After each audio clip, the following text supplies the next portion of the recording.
Hi everyone, welcome back. Today we'll see how a PSP plate transforms X-rays into a digital image. This is a simple explanation. For more details, check textbooks or scientific articles. First, remember that some X-rays are attenuated by tissues while others pass through.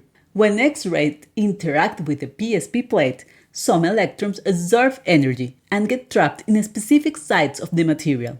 The number of trapped electrons depends on the X-ray exposure, forming what we call the latent image. Inside the scanner, a red laser light scans the PSP plate. This releases the trapped electrons, and as they return to their original state, they emit green light. The green light is collected by a photomultiplier, which converts it into an electrical signal.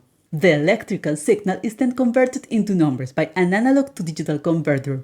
Finally, these numbers are displayed as grayscale values on the computer screen. Each number corresponds to a different tone of gray, and together they form the final radiographic image. And that's how PSP plates capture X-rays and create a digital image. If you have any questions, leave them in the comments. See you in the next video.